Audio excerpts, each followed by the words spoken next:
Proyek jembatan lengkung bentang panjang atau longspan LRT Jabodebek dinilai Wakil Menteri BUMN salah desain. Meski dinilai salah desain, Kementerian BUMN menjamin jembatan lengkung LRT tetap aman.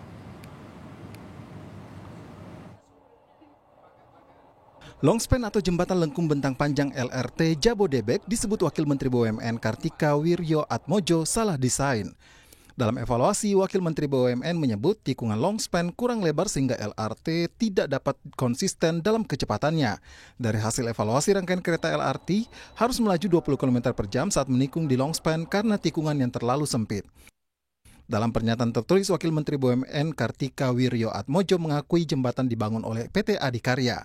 Menteri BUMN Kartika Wirjoatmojo menyebut kalau lihat longspan dari Gatot Subroto ke Kuningan kan ada jembatan besar. Itu sebenarnya salah desain karena dulu Adi sudah bangun jembatannya tetapi tidak mengetes sudut kemiringan keretanya. Presiden Joko Widodo angkat bicara soal pernyataan adanya kesalahan desain longspan atau jembatan lengkung LRT. Presiden meminta kepada semua pihak untuk tidak mencari-cari kesalahan dalam proses pembangunan proyek LRT. Tadi kan saya sampaikan ini LRT ini adalah yang pertama kali kita kerjakan. Jadi kalau ada koreksi, ada yang perlu dievaluasi, perlu ada yang diperbaiki, yang kita perbaiki. Jangan seneng mencari-cari kesalahan, karena kesalahan pasti ada, karena baru pertama kali. Dari data teknis, jembatan lengkung bentang panjang atau longspan LRT Jabodebek memiliki panjang 148 meter dan radius lengkung 115 meter. Adapun berat beton hampir mencapai 10.000 ton dengan tipe box girder beton. Jembatan ini pernah mendapatkan rekor muri sebagai jembatan lengkung terpanjang. Perancang jembatan lengkung bentang panjang LRT Jabodebek adalah Arvila Delitriana, alumni ITB. Arvila mengalahkan 3 model desain dari konsultan asal Prancis yang disewa oleh PT Adikarya saat itu. Menteri Perhubungan Budi Karya Sumadi menjamin jembatan lengkung panjang LRT Jabodebek Gatot Subroto Kuningan aman. Kementerian PUPR juga telah mengasesmen longspan ini. Menteri Perhubungan Budi Karya Sumadi meyakini bahwa asesmen terhadap longspan sudah dilakukan. Menhub menyatakan pembukaan dilakukan usai uji coba dinyatakan berhasil. Bisa aja seluruh dunia kalau ada tikungan mesti flat. Ya. Oh jaminan, insya Allah. Ya, jadi itu Kementerian PU juga sudah mengasesmen itu. Ya, Kementerian PU sudah kekuatan itu sendiri.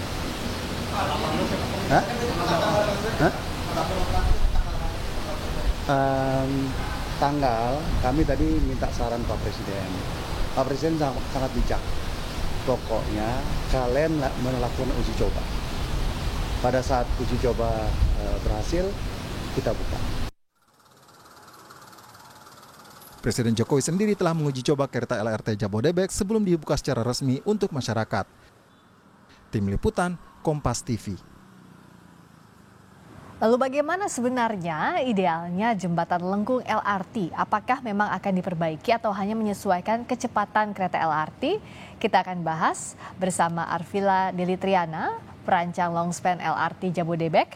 Bergabung juga Arya Sinulinga, staf khusus Menteri BUMN. Dan juga bergabung bersama kami Joko Setiowarno dari Masyarakat Transportasi Indonesia. Selamat malam Mbak Dina, Bung Arya, juga Pak Joko. Ya, selamat malam. Malam, saya ke Mbak Dina dulu. Nah, waktu awal desain, sebenarnya permintaan desainnya seperti apa dan bisa dijelaskan soal desain jembatan LRT ini, longspan ini? Ya, jadi sebetulnya kami sebagai bridge engineer ya atau tim struktur dan pondasi ya untuk jembatan LRT longspan Kuningan ini menerima apa yang namanya performance desainnya.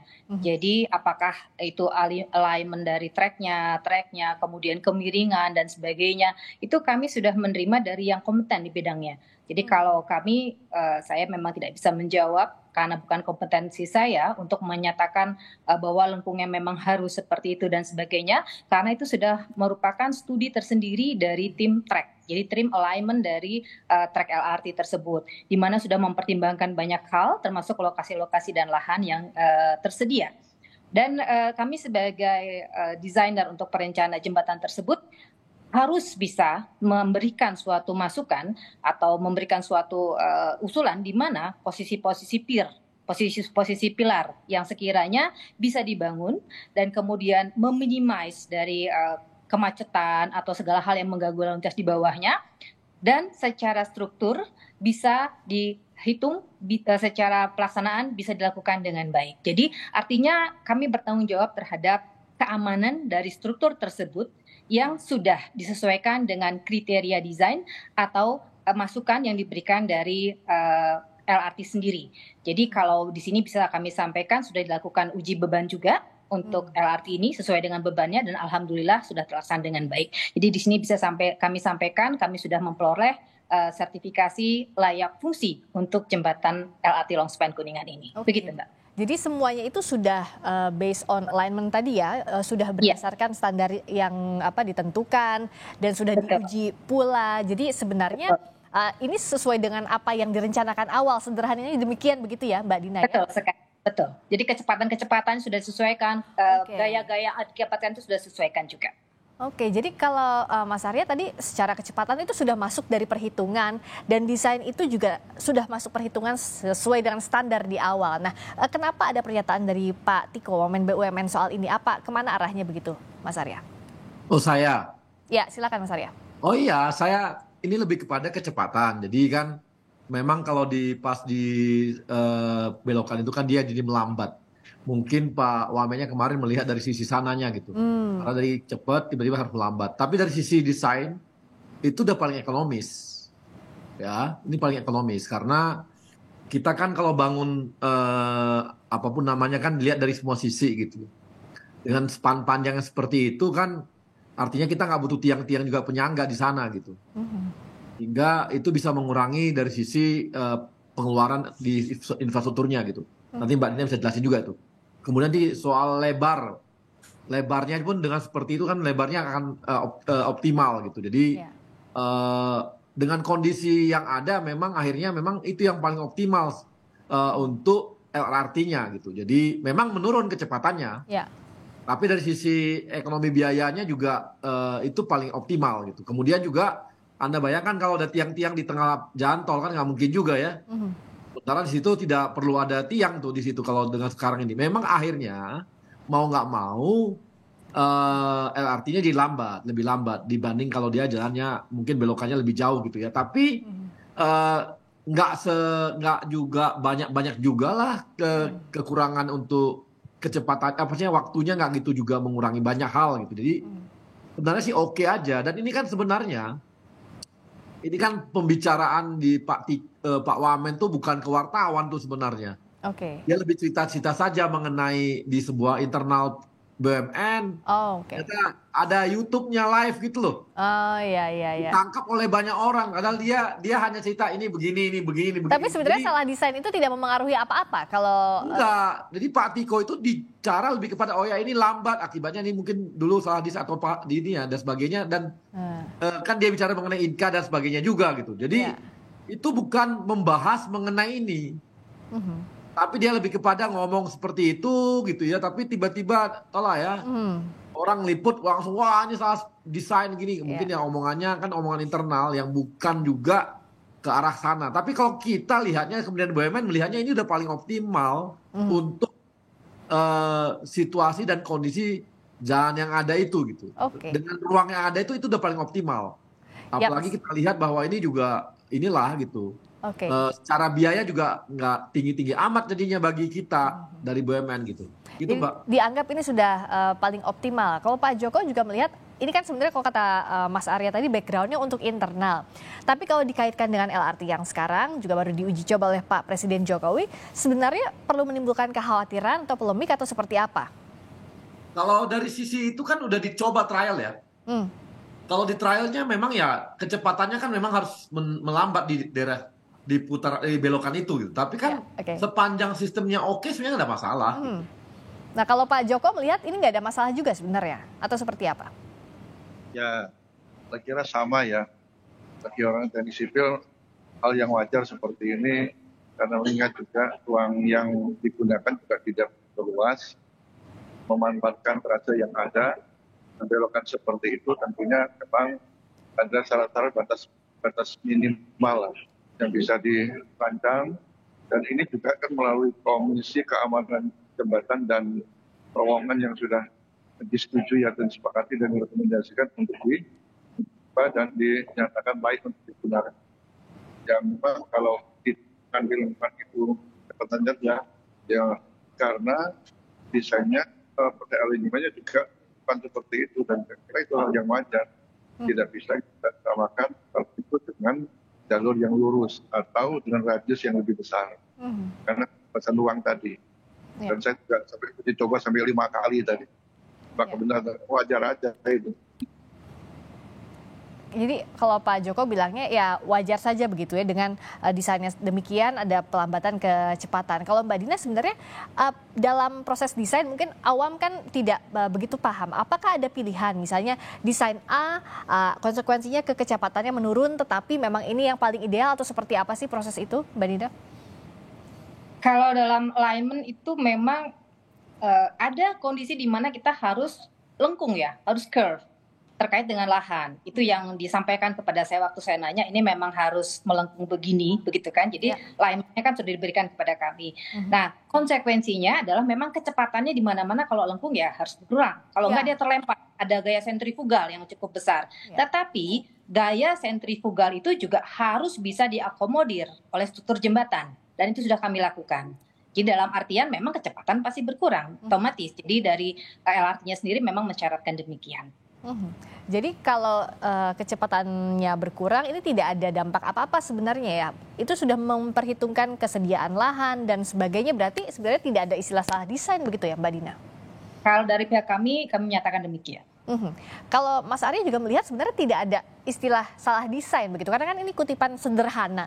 Tapi kalau dimaknainya berbeda, tentu artinya juga akan berbeda. Salah itu artinya apa begitu? Karena kalau misalnya masyarakat awam, salah kan terkait dengan keamanan begitu. Tapi sebenarnya bagaimana BUMN sekarang menjelaskan begitu bahwa ya tidak ada sebenarnya kesalahan itu, atau bagaimana menjelaskan lebih detailnya Mas Arya?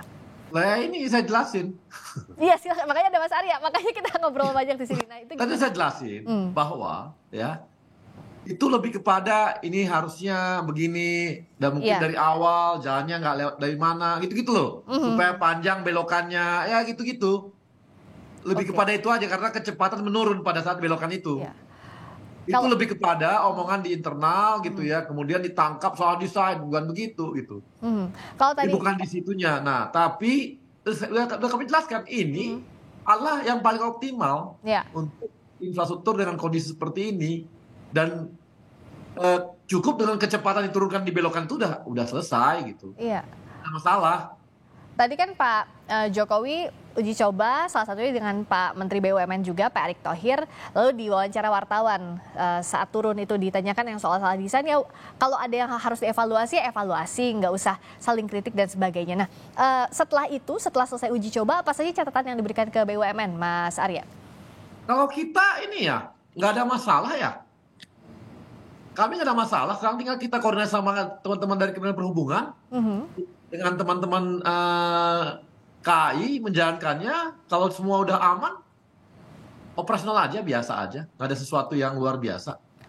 Oke. Tadi kan Pak Jokowi ngomong itu karena ditanya wartawan kan? Nah, karena justru butuh ditanyakan langsung ke Pak Jokowi agar tidak jadi spekulasi di publik mungkin kan. Pak Jokowi pun mungkin inilah gitu ya, artinya belum dapat informasi mengenai itu, mungkin saya nggak tahu juga ya. Tapi yang jelas detailnya itu kalau ada yang perlu ada catatan dan sebagainya akan ditindaklanjuti. Tapi sejauh ini tadi dari hasil setelah uji coba tidak ada ya, Mas Arya, so far so good ya? Sampai sekarang sih oke. Jadi kita makanya tadi Pak Jokowi mengatakan kalau memang ada yang perlu dievaluasi ya dievaluasi. Jangan kita kejar tayang kalau memang belum oke. Gitu. Itu aja sebenarnya prinsipnya seperti itu. Kalau memang udah oke ya nggak apa-apa. Tapi kita nunggu teman-teman Kemenhub juga nanti yang akan mengatakan nih oke, data nggak oke dari sisi keselamatan. Kalau udah oke, teknisnya oke ya oke, nggak ada masalah. Jadi layak atau tidak, keselamatannya terjamin atau enggak, itu kan yang jadi syarat utama. Dan itu ya, dan sekarang kan udah berkali-kali tuh dicoba kan. Pak Jokowi juga udah jalan di situ. Ya. Tadi juga terakhir dari Harjamukti sampai ke Duka Atas. Kalau Pak Joko, nah dalam fase-fase ini setelah uji coba sebenarnya kalau bicara soal evaluasi, apa saja sih dari sisi keselamatan yang harus betul-betul dievaluasi, yang jadi catatan sebelum akhirnya bisa digunakan oleh warga masyarakat secara umum? Nah, mungkin perlu ada simulasi ya. Kalau kami lihat ketersediaannya sudah lengkap lah. Dan itu umpamanya untuk disabilitas, kemudian kalau seandainya ada sesuatu hal untuk jembatan darurat. Nah, tapi ini perlu ada simulasi lah. Halnya kalau di daerah kan sering ada simulasi. Ini mungkin dicari waktu untuk simulasinya, dan mungkin juga ini kan kalau diisi penumpang penuh juga belum dilakukan. Ya. Nah, nanti coba ketika penumpangnya maksimal seperti apa, nah itu akan tahuan jauh mana instrumen-instrumen yang bekerja itu bisa maksimal. Nah, kalau mau ditambahkan sebenarnya itu kalau terjadi satu ada bentuknya video yang visual. Artinya video-video itu bisa ditayangkan di stasiun, ya, atau di keretanya, ya. Nah, ini penting. Sebenarnya kalau berupa tulisan sudah lengkap itu, saya juga sudah lihat evokasinya seperti perintahnya dan sebagainya. Tapi latihan itu penting, ya.